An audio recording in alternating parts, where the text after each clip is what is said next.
주신 말씀을 가지고 신행일치 그리스도의 향기가 되는 삶이란 제목으로 여러분과 함께 말씀 나누겠습니다. 여러분, 한국의 나이팅게일이라고 불리는 우리나라 간호 현장의 기틀을 잡으신 김수지 권사님이란 분이 계십니다. 지금은 이제 소천하셨는데요.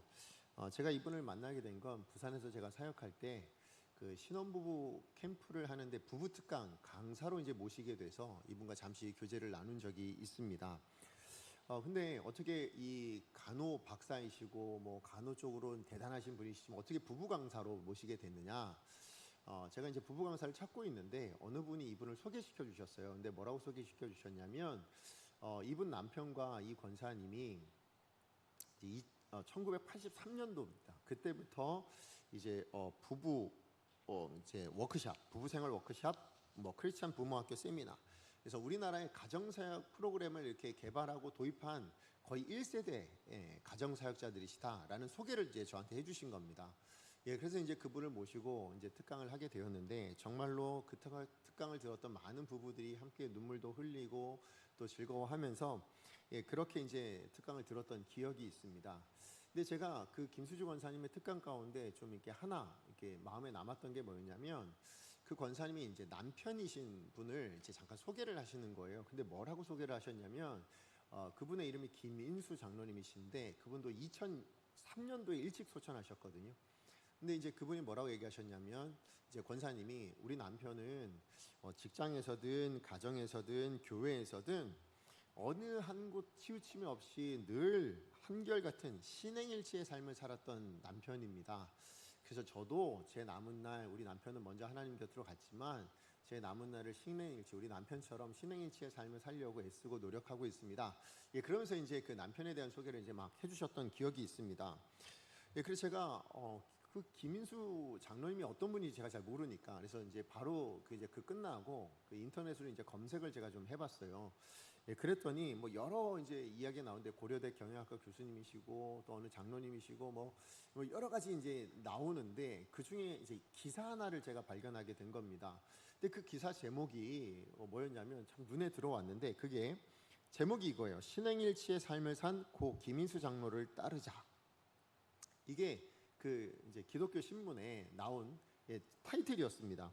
그러면서 그 기사 내용이 이제 어떻게 시작하냐면 죽어서도 그리워하는 사람이 많이 있는 인생은 분명 성공한 인생일 것이다.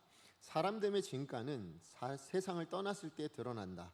어떻게 해야 죽어서도 사람들의 마음속에 남아있는 그리운 사람이 될 수 있는가? 이 말로 이제 김인수 장로님에 대한 이야기가 쭉 이렇게 진행이 되더라고요. 그렇죠. 정말 죽어서도 그리운 사람.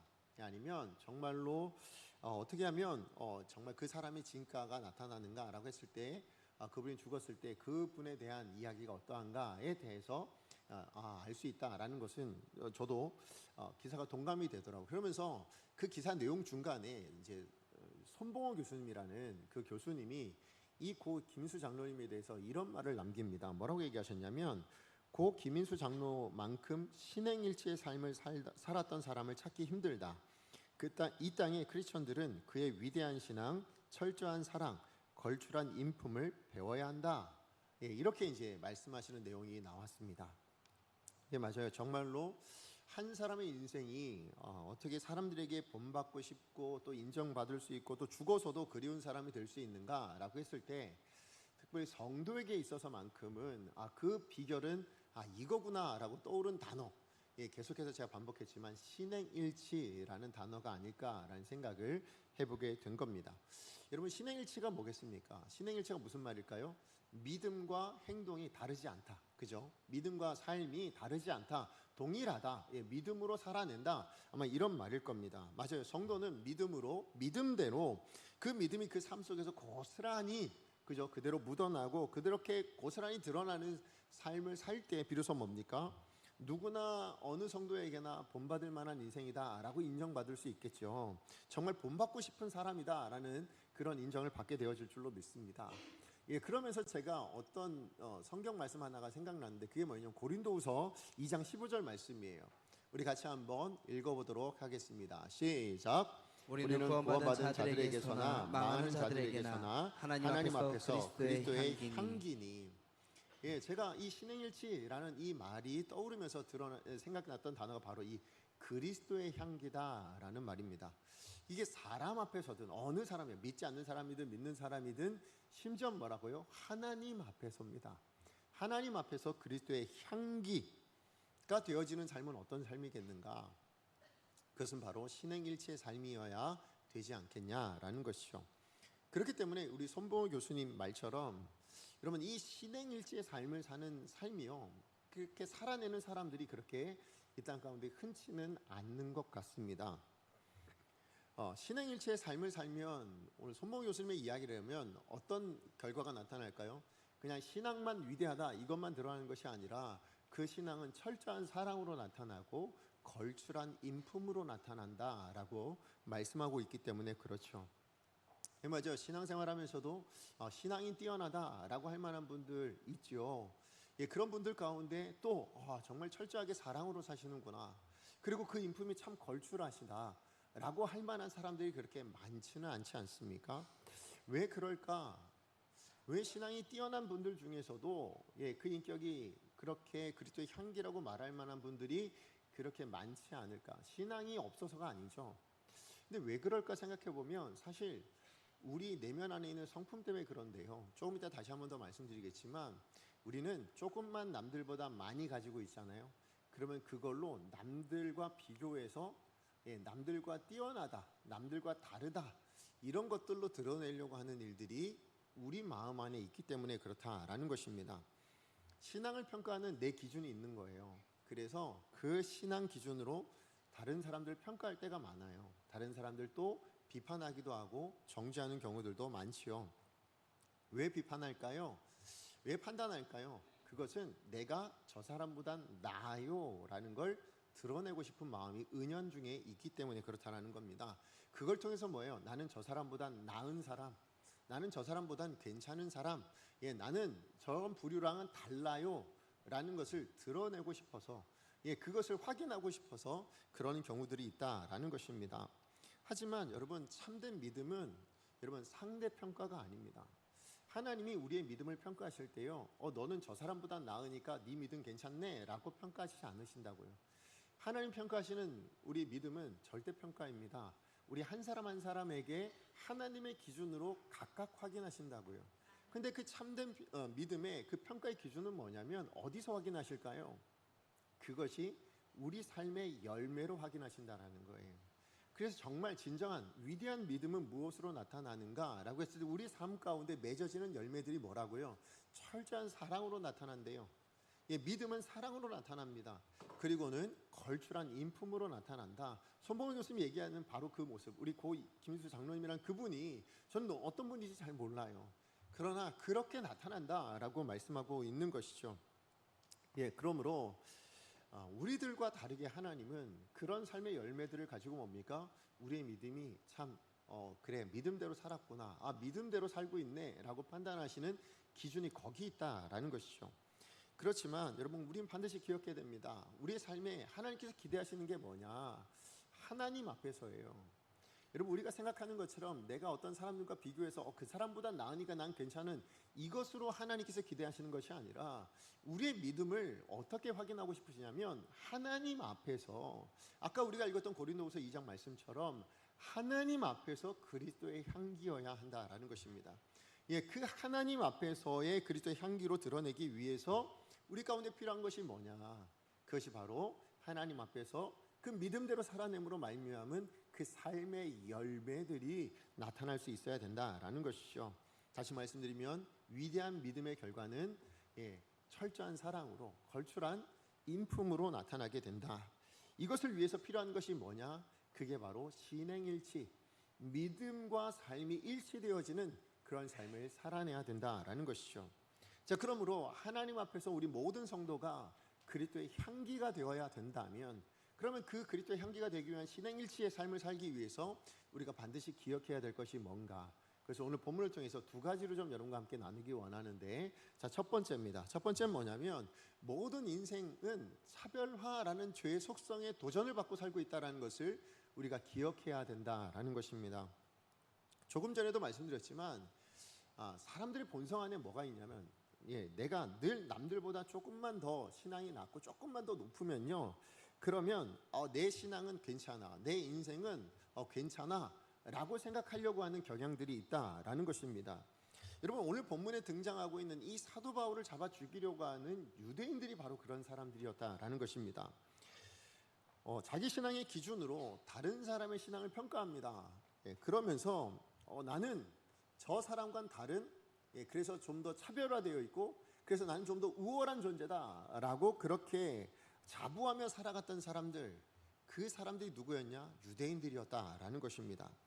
오늘 본문은 이제 오늘 본문부터 시작해서요, 이제 사도행전의 마지막 28장까지의 내용은 뭐냐면, 오늘 본문에 사도 바울이 이제 잡히잖아요.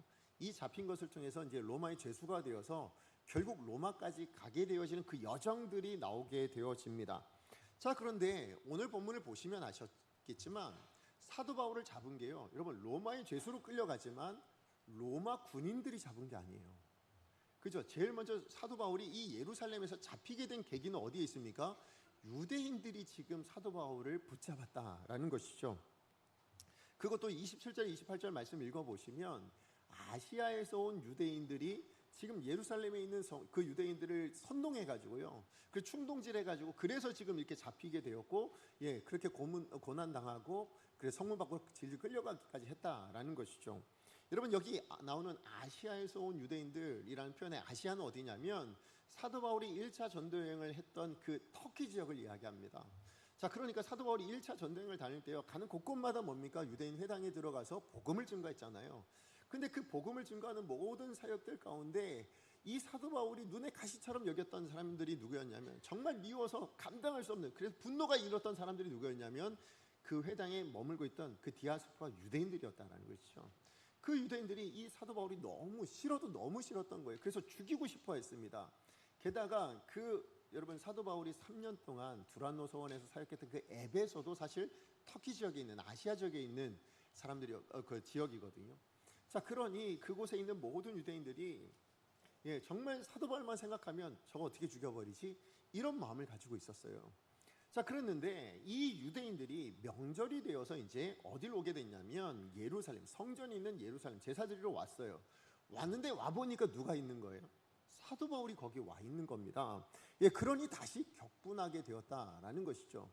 자, 그러면 이 유대인들은 무엇 때문에 지금 격분하게 됐는가, 그 이유를 오늘 본문에 이야기하고 있는데 28절 말씀 같이 한번 읽어보도록 하겠습니다. 시작.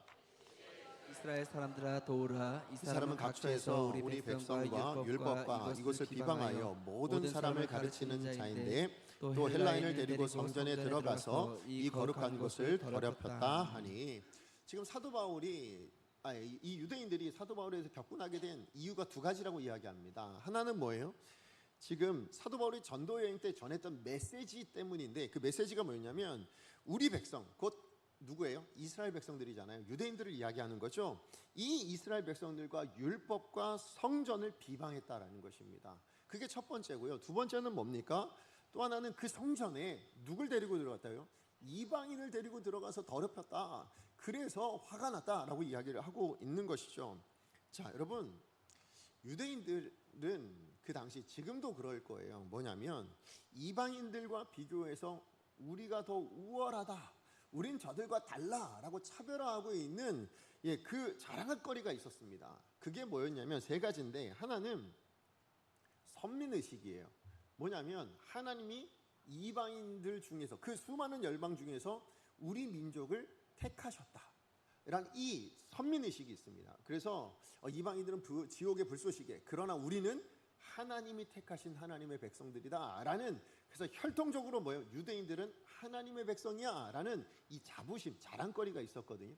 그런가 하면 두 번째는 뭐냐면 그 하나님의 백성들에게 뭘 주셨어요? 율법을 주셨잖아요. 그래서 이 율법이야말로 우리의 자랑거리처럼 여겼어요. 그리고 이 율법을 지켜야 구원받는다 생각했거든요. 그리고 마지막이 뭐냐면 하나님이 계신 성전이죠. 이 성전이 지금 예루살렘 안에 있잖아요. 이스라엘 백성들 안에 있는 거예요. 자, 그러니까 이 세 가지가 유대인들에게 있어서는 그야말로 자부심이었고 자랑거리였고, 더 나아가서 이방인들과 차별될 만한, 이방인들보다 훨씬 더 우월한 백성이라고 여길 만한 이유와 근거였다라는 것이죠. 그런데 문제는 뭐냐면 그렇게 자랑스럽게 여기고 있던 바로 이 세 가지를 사도 바울이 복음을 증거하는데 뭐라고 얘기합니까? 그게 무가치한 것이라고 얘기하고 있는 거예요. 그게 아무런 가치가 없다라고 이야기하고 있는 겁니다. 그래서 그들이 격분하고 있었다라는 것입니다. 여러분, 사도 바울이 전한 복음의 내용이 뭐예요? 누구든지 누굴 믿으면, 예수 믿으면 구원받는다예요. 여러분, 예수 믿으면 구원받는다라는 것이죠. 그런데 유대교에서는 뭐라고 얘기합니까? 유대교에서는요, 혈통적으로 유대인이 되던가, 그죠? 그래야 구원받는 거예요. 그리고 그 다음에 뭐 해야 됩니까? 유대인들도 그렇지만, 아니면 이방인들이라면 유대교를 믿어야 돼요. 유대교를 받아들여야 됩니다. 그러면 유대교를 받아들인다는 얘기는 뭐냐? 율법을 지켜야죠. 자, 그러니까 율법을 지켜야 되니까 뭐예요? 유대인들처럼 할례 받아야 된다라고 얘기합니다. 그리고는 그 율법을 지켜내는데 또 하나 율법에서 요구하는 게 뭐예요? 성전에서 제사 드려야 된다라는 거예요. 이거 안 하면 구원받지 못한다라고 이야기했다라는 것이죠. 자, 그런데 사도 바울의 복음에 의하면 그거 다 무가치한 거라는 거예요. 아무리 유대인이라 할지라도 예수 믿지 않으면 구원받을 수 없다는 거죠. 예, 아무리 율법을 지킨다 한들 구원받을 수 있어? 없어. 누구를 믿어야? 예수 믿어야 구원받는 거야 라고 얘기하는 겁니다. 성전에서 그렇게 열심히 예배를 드린다 한들 구원받을 수 있냐? 없어. 예, 예수를 믿어야 구원받는 거지 라고 그렇게 가르쳤다라는 것이죠. 자, 그러니까 이 유대인들 입장에서는 우리의 자랑거리였어요. 우리가 정말 다른 이방인들과 구별될 만한, 차별될 만한 그런 기준이었단 말이죠. 그게 모두가 다 뭐라고요? 전부 다 무가치한 것, 우리가 특권으로 받고 있는, 우리는 하나님께 특별하게 받은 것이라고 생각했던 이 모든 것이 무가치한 것이라고 이야기하니, 그렇게 도전을 받게 되어지니 격분할 수밖에 없었다라는 것입니다. 그런데 여러분 기억해 보십시오. 여러분, 복음으로 말미암아 구원받기 전에 우리의 상태는 어떤 존재였을까요? 여러분, 우리 구원받기 전에 우리는 어떤 존재였을까요? 여러분, 로마서 3장 23절 말씀에 이런 말씀이 있습니다. 같이 한번 읽어보겠습니다. 시작. 모든 사람이 죄를 범하였음에 하나님의 영광에 이르지 못하더니. 아멘. 오늘 이 말씀으로 보자면 죄는 어떤 걸까요? 죄의 특징이 뭡니까? 죄는 하나님의 영광에 이르지 못하게 만든대요. 그죠? 죄는 하나님의 영광에 이르지 못한다. 이게 무슨 얘기냐면 죄인인 우리의 한계가 있다라는 거예요. 무슨 얘기냐? 우리가 무엇을 하든, 어떤 진심을 가지고, 어떤 가치 있는 것을 가지고 어떤 무엇을 만들어냈다 할지라도 그게 하나님의 영광에 이르게 될까요? 못할까요? 못한다라는 거예요. 그게 죄인의 한계라는 것입니다. 우리가 정말 무엇인가 엄청나게 열심으로, 진심으로 다해서 만들어냈어요. 예, 그렇지만 그게 하나님을 만족시킬 만한, 하나님을 기쁘시게 할 만큼, 그렇게 하나님의 영광이 드러낼 수 있을 만큼 거기에 다다를 수 있냐? 그럴 수 없다라는 거예요. 왜 그럴까요? 하나님은 무한하신 하나님이세요. 예를 들어 율법을 볼까요? 율법을 우리는 얼마나 지키면 하나님을 만족시킬 수 있을까요? 여러분, 우리가 얼마나 율법을 지켜내면 하나님이 만족하실 그 구원의 자격을 얻을 수 있을까요?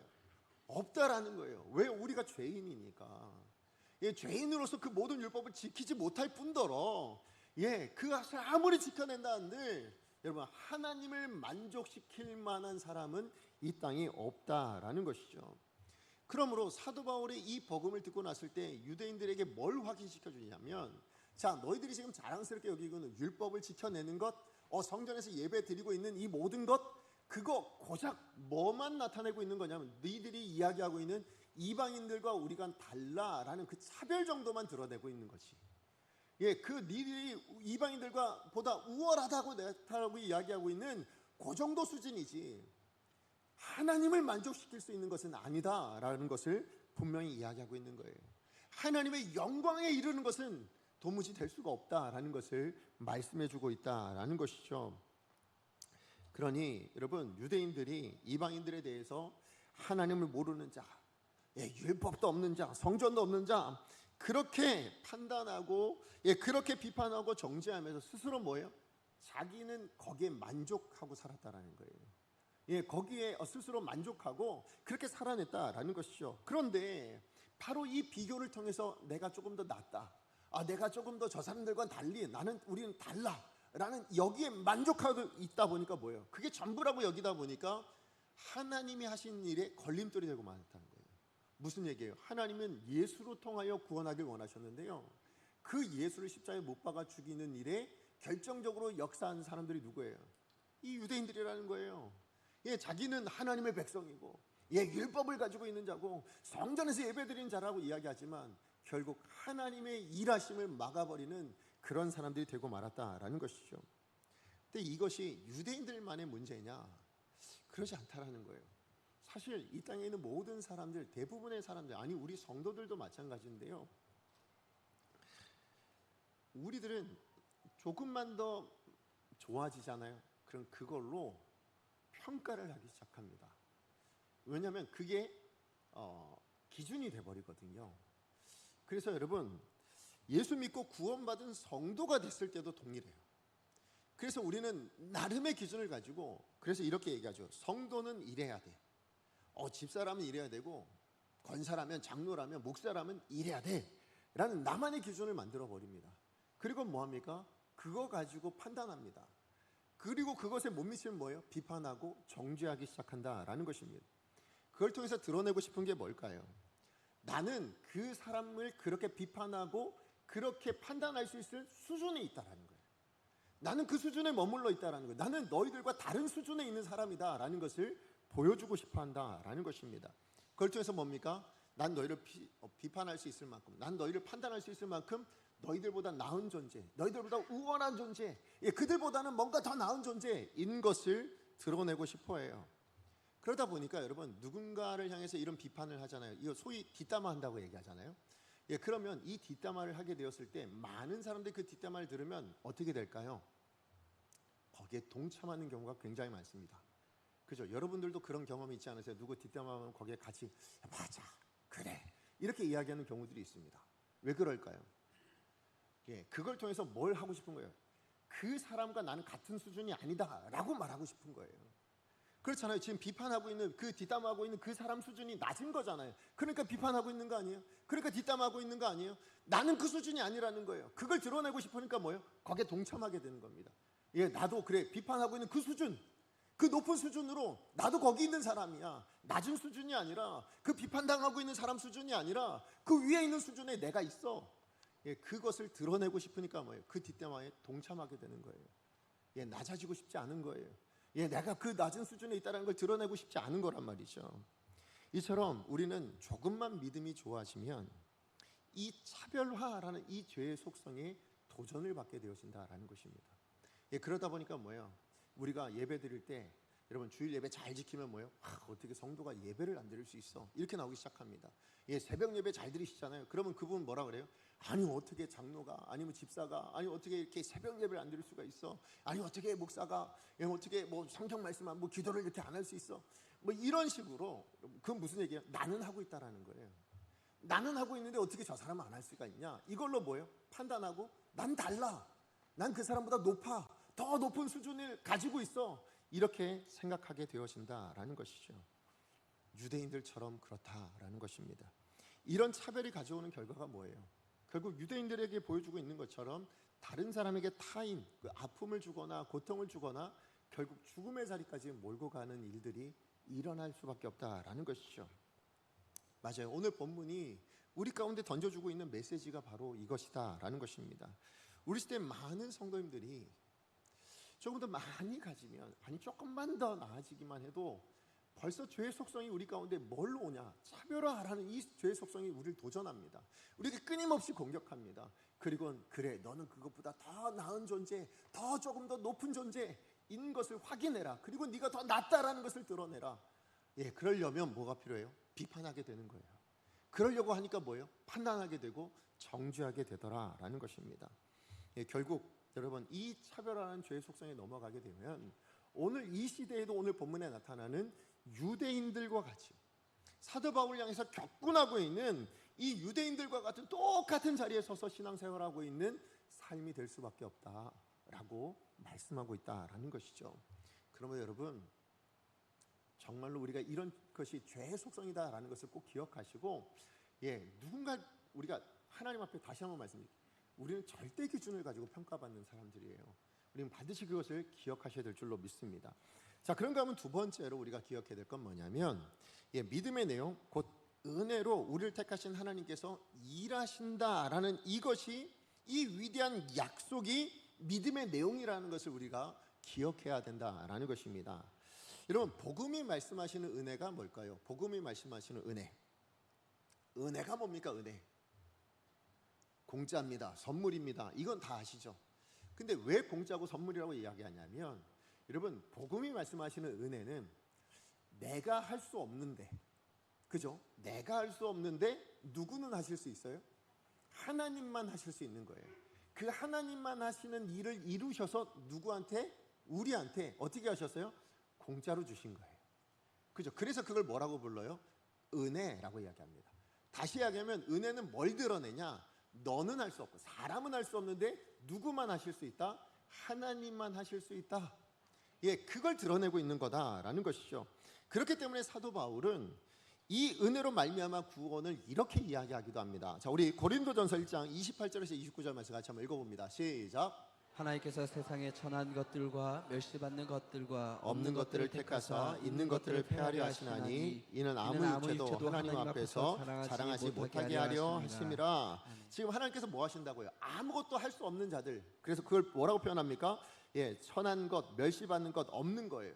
이거 다 뭐예요? 상대평가입니다. 그렇죠? 상대평가예요. 누구는 있는데 없어요. 예, 누구는 더 존귀하게 여기는데 나머지 못 사는 멸시받고 있는 거예요. 예, 그런 사람들을 통해서 뭐예요? 있는 것, 더 있는 사람들이에요. 무슨 얘기예요? 내가 가지고 있는 걸 나 자랑할 만한 거 있는 사람들인 거예요. 나 이만큼 있어, 나 이만큼 가지고 있어, 난 남들보다 이만큼 높아 라고 하는 그 모든 사람들을 폐하려 하신대요. 그래서 뭐라고요? 자랑하지 못하게 하려고 하신다는 거예요. 이게 무슨 얘기냐? 다른 말로 이야기하면 여러분, 없는 사람들을 통해서 왜 이 은혜로 선물로 우리를 구원하셨냐면 뭐예요? 그걸 통해서 니들이 할 수 없는데 나는 할 수 있어 라는 그걸 하나님이 자랑하고 계신 거예요. 무슨 얘기인지 아시겠어요? 예, 인생은 아무것도 할 수 없는데 누가 하신다? 하나님만 하실 수 있어 라는 걸 드러내고 싶으시다는 거예요. 예, 그걸 드러내고 싶다라고 말씀하시는 거죠. 예, 하나님만 하실 수 있는 것, 그것이 온 세상 가운데 드러나길 원한다라고 말씀하시고 있는 것입니다. 여러분, 우리가 판단하고 우리가 뭔가 비판하는 그 근거가 나에게 있잖아요. 그래서 하나님이 우리를 구원하셨을까? 이게 무슨 얘기냐면 성도는 이래야 돼 라고 이야기하는 거는 나는 있다는 얘기잖아요. 예, 그걸 여러분이 가지고 있으셔서 하나님이 그래, 넌 그러면 성도가 될 만하네, 그럼 넌 성도야, 이렇게 택해 주신 건가요? 아니죠. 그죠? 저 사람은 정말 장로가 될 만해. 그래서 기도가 되고 그래서 하나님이 장로로 세우신 거냐고요? 아니라고요. 여러분, 우리가 성도가 된 것은 우리가 죄인이었을 때 구원받은 거잖아요. 그죠? 우리가 아무것도, 하나님은 아예 모른 채 살아가고 있을 때 그때 하나님 우리를 구원하셨다고요. 그러면서 뭐예요? 너는 몰랐지만 내가 너를 택했어, 내가 너를 구원했어. 그걸 드러내고 싶으신 거잖아요. 예, 그 하나님의 일하심을 자랑케 만드는 것이 뭐예요? 그게 구원입니다. 하나님이 나를 위해, 나 같은 사람을 위해서도 이렇게 일하셨구나, 이걸 드러내는 게 구원이에요. 그렇기 때문에 오늘 사도 바울은 지금 유대인들로 말미암아 극심한 고난을 당하고 핍박을 당하고, 근데 이 내용 무엇 때문에 일어난 겁니까? 억울한 게 오해받아서 일어난 거예요. 모함당해서 일어난 거예요. 사도 바울이 복음을 전했지 무시한 적이 없습니다. 우리 지난주에 잠깐 말씀드렸지만 사도 바울은 유대인들의 율법을 무시한 적이 없어요. 뿐만 아니라 성전에 이방인 데리고 들어갔습니까? 그런 적이 없단 말이에요.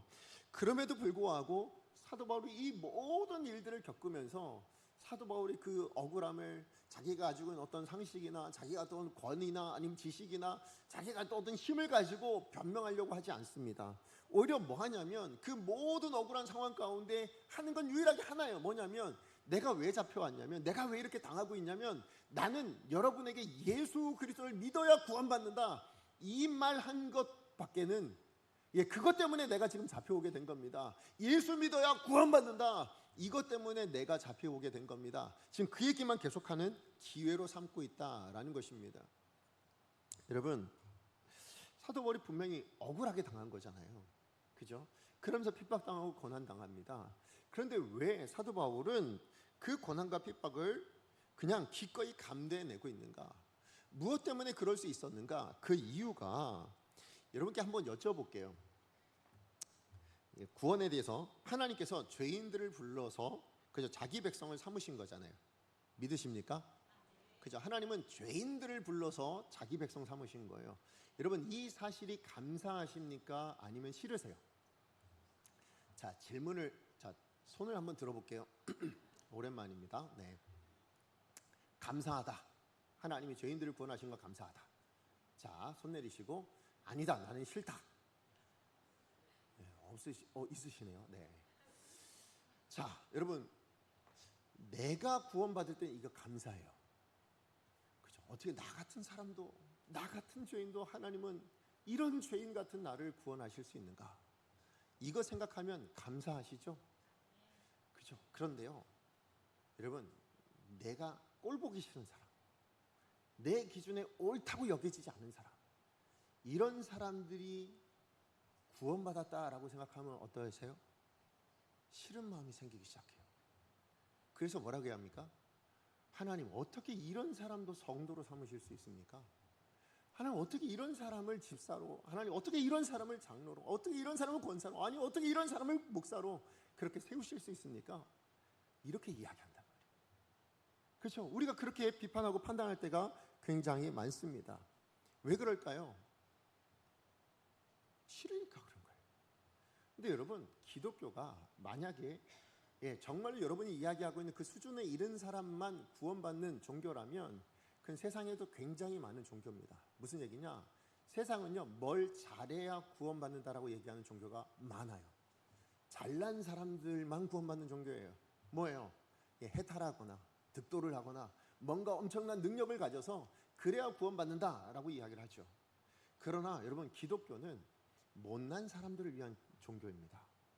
철저히 못난 사람들이 모인 것이 기독교입니다. 무슨 얘기냐면 내 스스로가 얼마나 못났는지를 깨달은 사람들이에요. 내가 얼마나 아무것도 할 수 없는 무가치한 존재인가를 깨달은 사람들이에요. 그래서 누구만 의지할 수밖에 없어요? 예수만 의지할 수밖에 없는 거예요. 하나님만 의지할 수밖에 없는 거예요. 그래서 예수를 믿고 그 예수로 말미암은 구원을 받아 누리고 있는 사람, 그게 기독교입니다.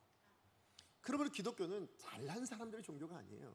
못난 사람임에도 불구하고 그 사람을 구원해 주신 것에 대한 감사를 가지고 살아가는 사람들, 그게 성도됨의 특징이다라는 것이죠.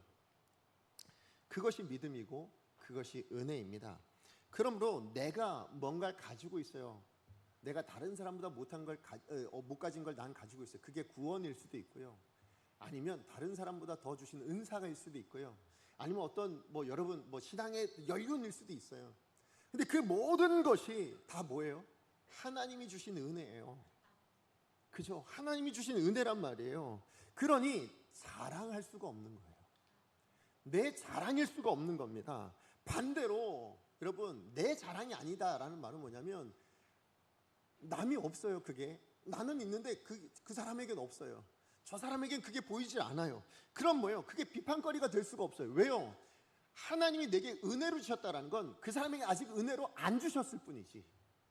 그죠? 그 사람에게 아직 은혜를 안 주셨을 뿐이지. 그 은혜를 나는 받았는데 저 사람 못 받은 게 자랑거리입니까? 아니면 저 사람이 은혜를 아직 못 받은 것이 비판할 만한 내용인가요? 그럴 수 없다라는 것입니다. 그게 정죄받을 만한 이유가 되지 않는다라는 것이죠. 지금 사도 바울은 하나님의 은혜로 구원을 받았어요. 그런데 아직 유대인들은 뭐예요? 그 은혜를 못 받은 사람들이잖아요. 그러니까 뭐예요? 그 은혜를 모르니까 뭡니까? 그 은혜 받은 자신에 대해서 이해를 못하는 거예요.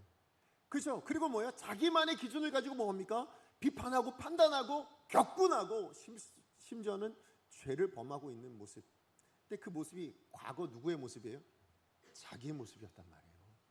그 은혜를 받기 전에 바로 사도 바울, 그 사울이었을 시절에 자기 모습이었어요. 그런데 그 사도 바울이, 그랬던 사도 바울이 변화되어서 지금 은혜를 받게 된 거잖아요. 그러면 사도 바울의 이런 변화는 무엇 때문에 일어난 겁니까? 예수님께 정죄받아서예요? 비난받아서입니까? 판단받아서인가요? 아닙니다. 용납해 주시고 은혜 받기까지 하나님께서 역사해 주신 거잖아요. 예수가 들어왔으니까 그가 그렇게 되어진 거잖아요. 그렇기 때문에 사도 바울은 이 유대인들을 정죄할 수가 없는 거예요. 이 유대인들의 행위에 대해서 정죄할 수가 없어요. 비판할 수가 없어요. 왜요? 나는 은혜를 받아서 지금 거기서 벗어나 있지만 이 사람들은 그 은혜가 없는 사람들이니까. 그래서 은혜를 못 받아서 아직 하나님의 은혜를 받은 사람이 아니니까 뭐예요? 모르는 거예요. 그러니까 실수할 수 있는 거, 그러니까 범죄할 수도 있는 사람들의 모습이 되고 있다라는 것이죠. 그러니까 사도 바울은 억울할 수가 없는 거예요. 왜요? 이 사람들은 아직 못 받은 사람들이니까. 언제라도 받게 되어진다면 뭘까요? 언제라도 그 은혜가 임하게 되어지면 변화되어질 테니까. 사람의 변화는 비판에서 나오는 것이 아닙니다. 예, 정죄에서 나오시는 것이 아닙니다. 예수 그리스도로 말미암은 그 은혜에서 나오는 줄 믿습니다. 그래서 사도 바울이 뭐 하고 있냐? 이 억울한 상황 가운데서도 하고 있는 건 유일하게 하나예요. 뭐예요? 예수를 믿어야만 합니다. 이 예수를 믿어야만 합니다. 이 예수 외에는 없어요 라는 걸 끊임없이 그걸 전하려고 하는 기회로 삼고 있는 이유가 여기 있는 거예요. 이렇게 당하면서도, 이렇게 억울하면서도, 아니 이렇게 정말 말도 안 되는 사람들이 있는 그 상황 가운데서도 예수 믿으세요. 내가 이것 때문에 지금 잡혀 있는 거예요 라고 말하고 있는 이유가 바로 거기 있다라는 것이죠. 어떻게 그러면 이렇게 말할 수 있었을까? 그 이유는 그 믿음의 내용 때문에요. 믿음의 내용이 뭐냐? 사도 바울이 뭘 믿고 있었냐? 바로 그 은혜 가운데 하나님은 여전히 일하고 계신다라는 걸 믿었어요.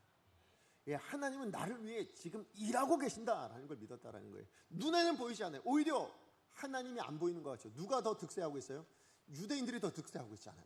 자, 그러면 사도 바울이 하나님은 일하지 않는 거 아니야? 지금 당장 눈에 보이지 않아. 고난당하고 있잖아. 하나님이 안 일하시는 거 아니야? 이렇게 생각되어질 수 있다라는 것이죠. 자, 그러나 사도 바울은 믿었습니다. 자, 이것에 대해서 여러분 요한복음 14장에 보면 빌립이라는 그 제자가 예수님께 이런 간청을 해요. 예수님, 아버지를 좀 보여주세요. 누구 보여달라는 거예요? 하나님을 좀 보여달라라고 그렇게 이야기를 합니다. 왜 그랬냐면 지금 이 사도 바울, 그러니까 지금 예수님과 함께 다니고 있는 이 현실이 너무 보잘것없어 보이는 거예요. 불만투성이인 거예요. 왜냐하면 자기가 알고 있는 하나님은 어마어마한 능력의 하나님이잖아요. 모든 유대인들이 다 압니다. 하나님은 천지를 창조하시고 무소불위한 그런 능력의 하나님이시다라는 것을 알고 있죠.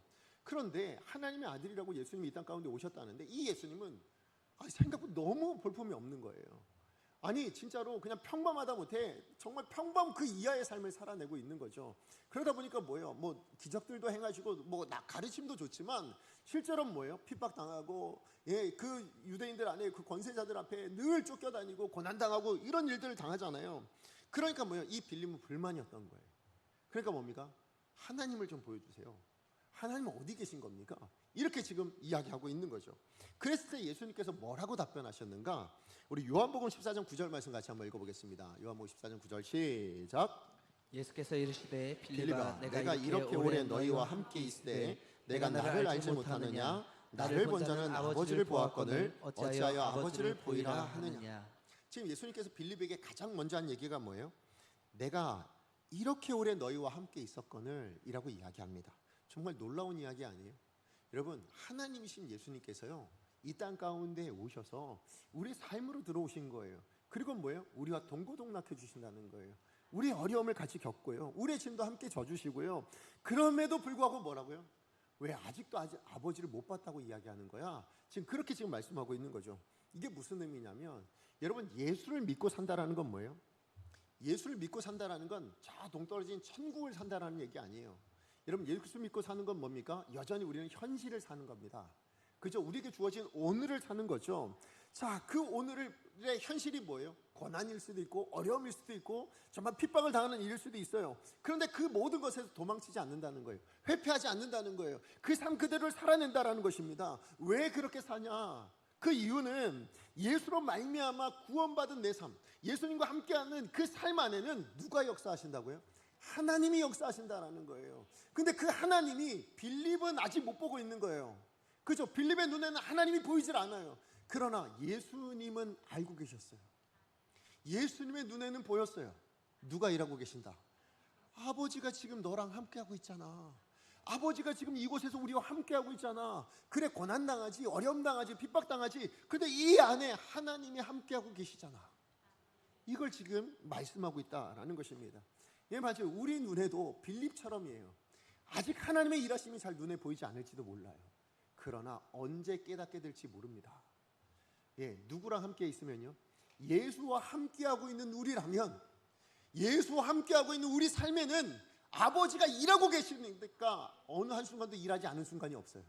근데 빌립처럼 아직 못 발견하고 아직 못 깨달았을 뿐이지 아버지가 일하지 않는 것이 아니라는 거예요. 하나님 아버지는 일하고 계신다. 그것을 깨달아 아는 날이 올 거야. 예, 그것이 보여질 날이 올 거야. 그것이 하나님 아버지가 일하시는 방식이거든요. 예수 안에 있으면 예수와 함께하는 사람에겐 하나님 아버지가 일하십니다. 여러분 믿으십니까? 사도 바울의 믿음이 바로 여기 있었다고요. 지금 당장에는 눈에 보이지 않아요. 오히려 세상이 더 득세하는 것 같아요. 아니, 저 유대인들이 더 득세하는 것 같아요. 그래서 하나님은 어디 계신가 싶은 마음이 들 수도 있어요. 그러나 나는 예수로 말미암아 구원받은 사람으로서 그 예수님을 증거하는 삶을 살고 있죠. 그러면 그 예수로 말미암은 내 삶 안에는 당장엔 내 눈에 보이지 않는 것처럼 느껴진다 할지라도 누가 일하고 계시다? 하나님은 일하고 계신다. 하나님은 역사하고 계신다라는 것이죠. 그래서 저들, 예수 없는 저들도 예수가 있게 되어진다면 그러면 누가 보여지게 될까요? 하나님이 지금 일하고 계신다는 걸 보게 될 텐데 그러면 달라질 거야라는 거예요. 우리가 왜 범죄하게 될까요? 여러분, 하나님이 눈앞에 딱 보인다. 그럼 여러분 범죄하시겠어요? 그럴 일 없죠. 그죠? 어떻게 하면 더 잘 살아볼 건가 애쓰지 않으시겠어요? 근데 그 하나님의 일하심이 눈에 보이지 않으니까 뭐예요? 우리 마음대로 살아도 되나? 내 뜻대로 살아도 되나? 이런 마음들이 생긴다라는 거예요. 그러나 하나님이 일하고 계시지 않는 것이 아닙니다. 하나님은 지금 우리 안에 일하고 계신 줄 여러분 믿으시기 바랍니다. 어떤 사람에게 일하시냐? 예수와 함께하고 있는 그 자리, 예수님으로 말미암아 구원받은 그 하나님의 사람들의 삶의 자리에 하나님은 여전히 일하고 계신다. 눈에 보이지 않아도 언젠가 드러날 만큼 우리가 반드시 알게 될 그날이 있을 만큼 하나님은 지속해서 계속해서 끊임없이 일하고 계신다라는 것을 여러분 믿으시기 바랍니다. 그렇기 때문에 사도 바울은 뭡니까? 억울해하지 않습니다. 사도 바울은 비판하거나 공격하지 않습니다. 변명하지 않습니다. 뭐만 해요? 저 사람에게 예수가 있으면 되는데, 저 사람에게 예수만, 저 유대인들에게 예수만 있으면 되는데, 그러면 보일 텐데, 그러면 변화되어질 텐데, 그러면 달라질 텐데. 그러니까 뭐예요? 예수를 증거하는 거예요. 그러면서 뭡니까? 그의 철저한 사랑이 드러나죠. 그죠? 저들을 공격하지 않아요. 비판하지 않아요. 정죄하지 않아요. 사랑으로 구원받기를 위해서 예수 증거하는 것에 몰두하고 있는 겁니다. 그 사랑을 드러내고 있는 겁니다. 그 걸출한 인품을 나타내고 있더라라는 것이죠. 사도 바울이 당한 현실을 하나님께서 피하게 하시지 않습니다. 그 현실을 살아내라고, 고스란히 그 핍박 당하고 묶임을 당하고 그렇게 죄수로서 살아가는 그 삶을 살아내라고 그렇게 하나님께서 말씀하시죠. 그래서 사도 바울은 기꺼이 그 삶을, 그 억울한 삶을 살되 무엇으로 산다고요? 믿음으로 사는 겁니다. 이 삶 안에 누가 일하신다? 나는 억울하게 당하는 것 같지만 그러나 그 삶에도 하나님은 여전히 일하고 계신다. 이 믿음을 가지고 신행일치의 삶을 살아냈다라는 것이죠. 그랬을 때에 그 삶 안에 사랑이 묻어났고 그 인품이 드러나게 되더라라는 것입니다. 이러한 삶의 사도 바울의 현실 속에 과연 진짜로 하나님께서 일하셨느냐, 어떻게 일하셨는지 오늘 본문에 나타나지 않아요. 그러나 우리 다음 주부터 살펴볼 그 말씀 안에 보면 결론만 말씀드리면, 여러분 사도 바울이 결국 로마의 그 죄수로 쇠살로 묶여가잖아요. 근데 이걸 하나님이 어떻게 사용하시냐면 나중에 이 사도 바울을 죽이려고요 40명의 사람들이 결사대를 만듭니다. 그런데요, 그 사도 바울이 숱한 그 죽음의 위협 앞에 그 사도 바울을 호위하고 로마까지 인도하는 역할을 누가 하냐면 바로 이 로마 군인들이 합니다. 그래서 이 사도 바울 한 사람을 호위하려고요 무려 몇 명이 움직이냐면 470명이 움직입니다. 여러분, 하나님이 이렇게 놀랍게 사도 바울과 함께 하시며 역사하시더라. 사도 바울이 가야 될 그 삶의 길을 고스란히 걸어가도록 만들어 주시더라.